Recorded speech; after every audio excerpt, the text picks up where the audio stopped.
John, if you would say there's three happy faces there, that's probably the understatement of the year. Well, it's great to see it. And Rubens Barrichello, it's the first time he's been on a podium, and he just can't control his emotions. And let's not forget, John, that Gerhard Berger won his first Grand Prix for the Benetton team. In their palace overlooking the harbour, and they have seen few races with more incident than this one. Victory for Michael Schumacher. Which was their best ever result, third this year, third race into the season. Must be very encouraging for them. Look at him, he's doing handstands. Barrichello, he's gone berserk. This was an excellent result for him. Barrichello too, I mean, he's so popular on the circuit. Basically what happens next year, the cars are given start money and finishing money and prize money and even pit positions based on the amount of points that they achieve through the year. So this is really dollars in the bank for Stewart and for Prost.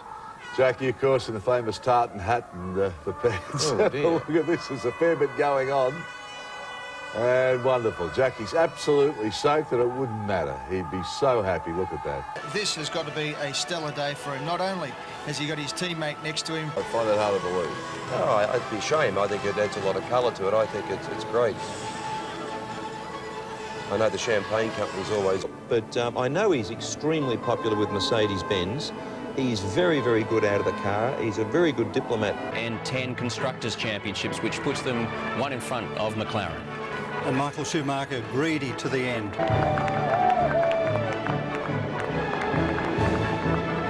be a happy man too. He's came to the team with great expectations, a lot of pressure on him. Well, now he's leading the championship equally with Michael Schumacher, so once again that will really get McLaren up and going. They're saying, OK, we've got a driver here now that's equal first. Here we are, of course, that should be followed by the constructors' anthem as well. Oh, is it? We've had a boat. There we go.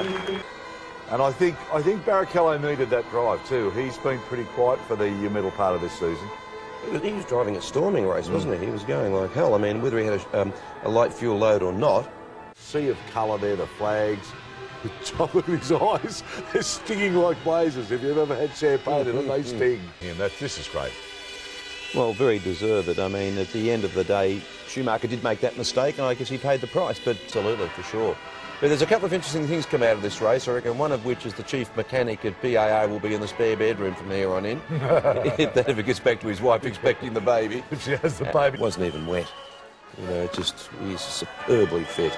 5 times home country, it's fantastic. Look at that, I mean, just absolute sea of red.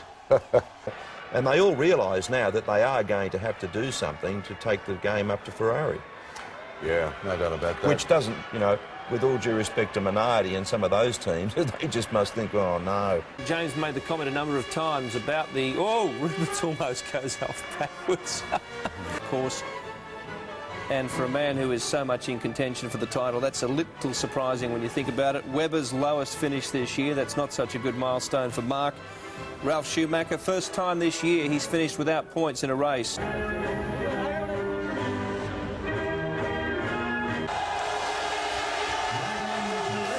that got away from Kimi Raikkonen and indeed won Montoya. Indeed he is. Thank you very much, James. We will be right back with Mark Blundell's views. There's also an extensive preview to the Euro 2004 final from Lisbon.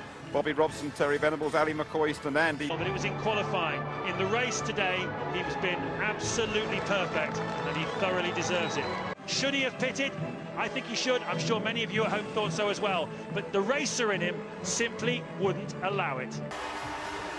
His 62nd podium finish in Formula One. The most experienced man ever to drive a Formula One. And well he might. Lewis Hamilton took himself to another level today. He's now in a 3-way tie for the World Championship lead. The second half of this Formula One season is going to be spellbinding. Now we're going to see that dance on the podium? That funny little shuffle? I think so. Here he goes. Rubens Barrichello's 281st race, depending on which record you read. It's his 10th victory. In the final countdown, are we going to go all the way to Abu Dhabi?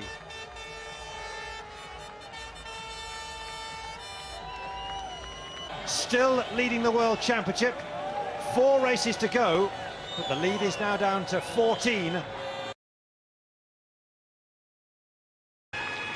And a very, very fine drive by all three.